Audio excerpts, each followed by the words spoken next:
Salut à toi et bienvenue sur Amour et Réussite.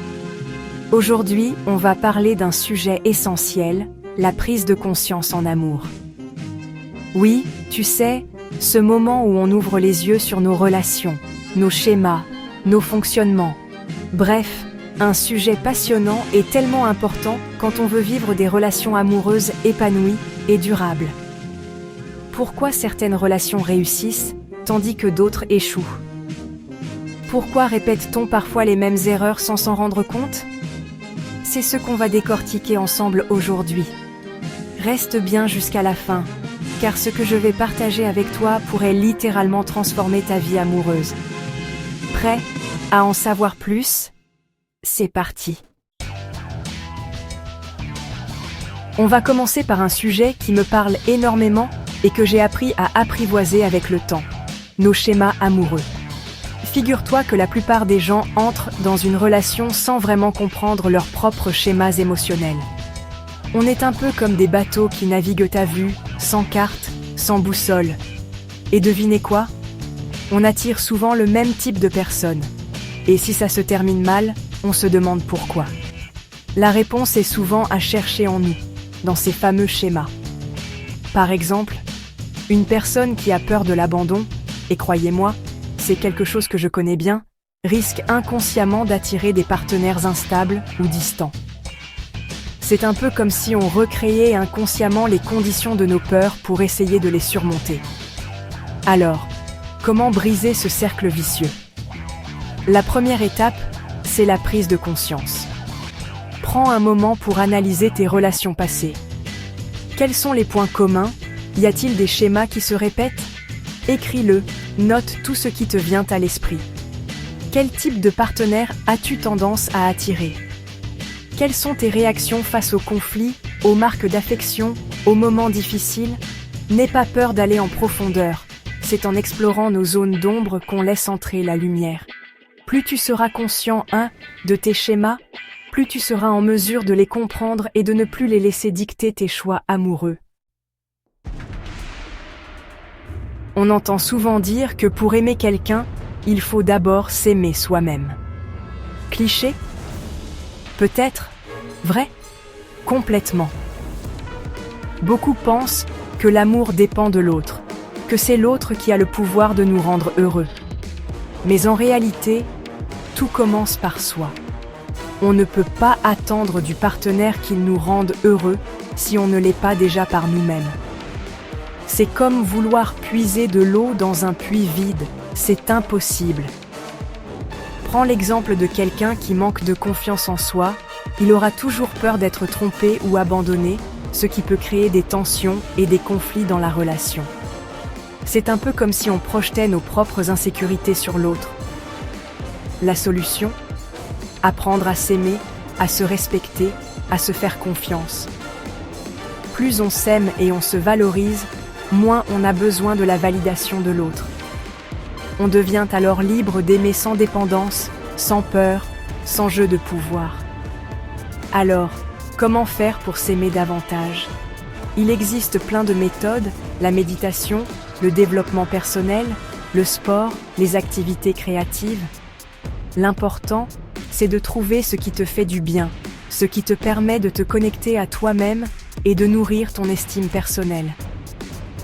Se responsabiliser en amour, c'est donc avant tout prendre conscience de sa propre valeur et de son propre pouvoir. C'est se dire « Je mérite d'être aimé pour qui je suis, avec mes qualités et mes défauts. » Et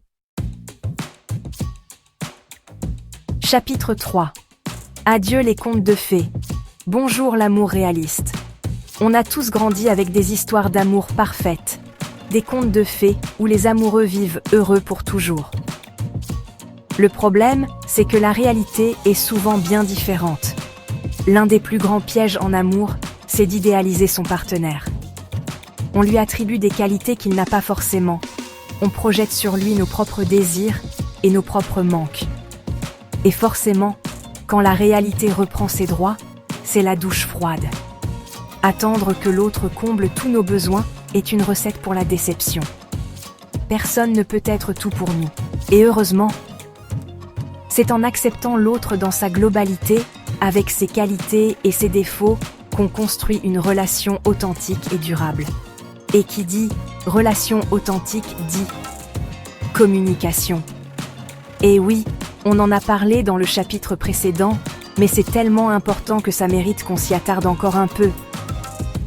Si quelque chose ne va pas, si tu ressens une frustration, une incompréhension, il faut en parler. Mais attention, communiquer ne veut pas dire accuser ou reprocher. Au lieu de dire « tu ne me donnes jamais d'attention », essaie plutôt « j'aimerais qu'on passe plus de temps ensemble, ça me ferait plaisir ». Tu vois la nuance?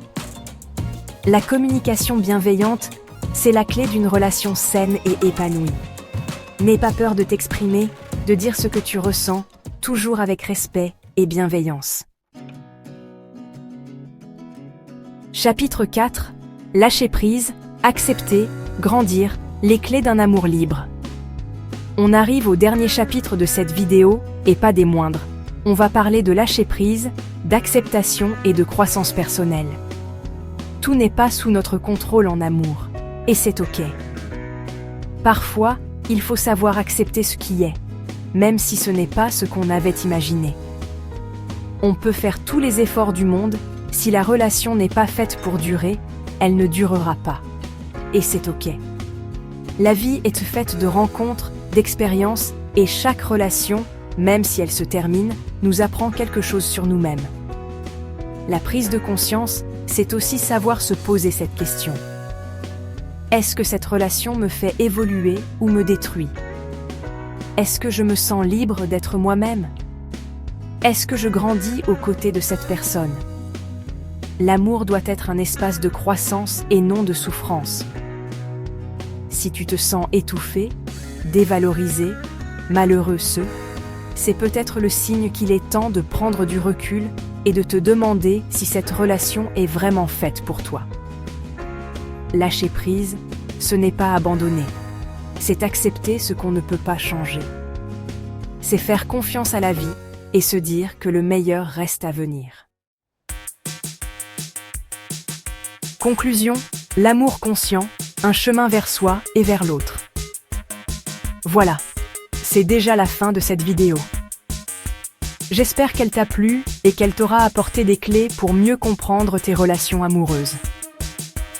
En résumé, comprendre ces schémas, se responsabiliser, avoir des attentes réalistes, bien communiquer et savoir lâcher prise.